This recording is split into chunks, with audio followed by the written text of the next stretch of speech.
Nah, okay guys, selamat datang ke Oppo Reno 15 More Session bersama kita.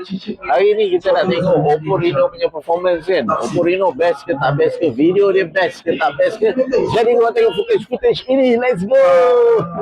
Dan bila dah cakap korang kan, Oppo Reno 15 memang best guys. Okay, dengan hanya harga dia dalam 1,500 je, kau boleh dapat kamera yang baru guys. Kalau orang tengah perform, kau boleh zoom sangat-sangat rapat. Okey, jadi apa tunggu lagi? Teruskan makan. Jangan lupa bersahur dan selamat berpuasa. Peace. In my opinion lah, oi, aku nak tanya ni, suka matcha atau suka kopi? Kalau pilih kopi, baik kau pilih kau di sini.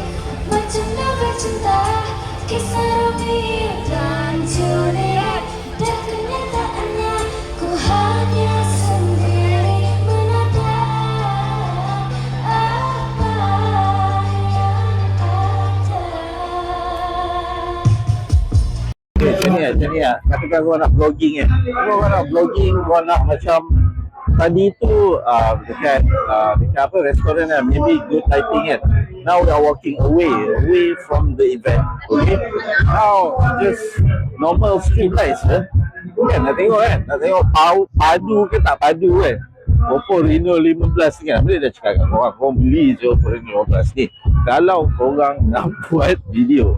Okey, tapi korang tak nak dengar. Nampak tu? Okey, padu ke tak padu? Okey, macam ni kan, katakan macam ni kan. Okey, jadi kita punch in. Ini satu kali zoom. Okey, ini dua kali zoom. Okey, dekat saya macam ni.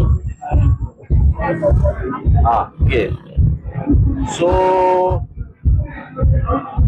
lupa nak tunjuk. Nampak? Yo, kereta guys.